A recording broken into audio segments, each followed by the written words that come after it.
بله مامان. چی؟ ببین سرنگمو. چطور؟ سرنگ یعنی چی؟ نگاه چیه اون الان؟ قلمبه زده اینجا. برای چی قلمبه زده اونجا؟ چون من ورزشکارم.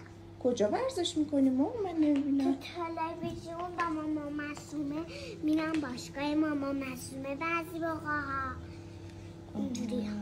من در جریان نیستم ماما. که میتونیم که این خمیره رو اینجوری کنیم. داره تبلیغ اسلایم میگیره براتون. کنیم بعدش باید کنیم. نه باید تیشی رو کنی بندازی. یا ساره پلیس میاد میندازشون تو قفس میبرشون. چی شده ماما؟ اگه دبیرم نخری گریه میکنم. خب گریه کن ببینم.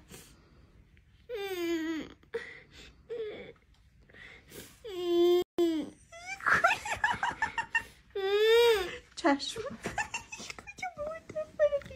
گریه بود. ماما بخریم. چی بخریم ماما؟ ویلا. آره ویلا که شهر و سینا داره. برای چی میخوای؟ دوست دارم بپرم خوبه.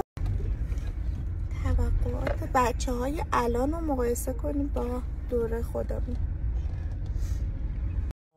بابا کجا اومدی کجا؟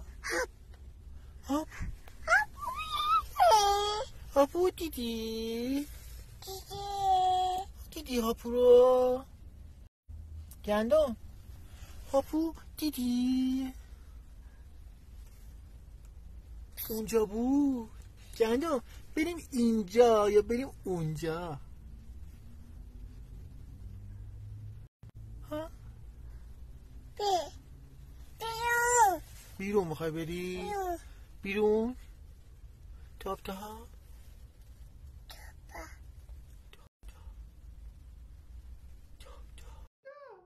چی کار کردی ماما؟ چیتان پیتان. چیتان پیتان کردی؟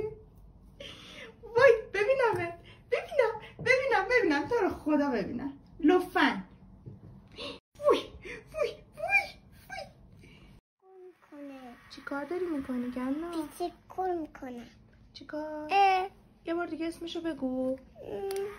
یه بگو چی شده؟ جان بابا جون یه زن داشت مامان شهربانو بود. مامان تو بعد مردش. اون بعد لوبر رو گرفت عروسی کرد. تو براش کنار وایسادی دست زدی؟ آره. بعد همین دیگه. بقیه لوبر رو بگو که مردش. لوبم قلبش وایساد فوت شد ماما. مامان شهربانو. حالا مامان شهربانو رو بگم؟ آره. اونم ماما مریض شد فوت شد. مامان میگم طولانی.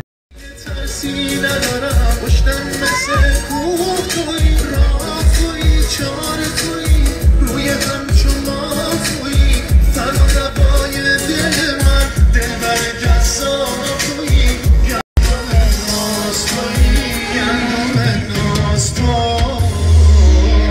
داره میباره بارون چیکه آروم یه سر هر دوتامون میخوام بازم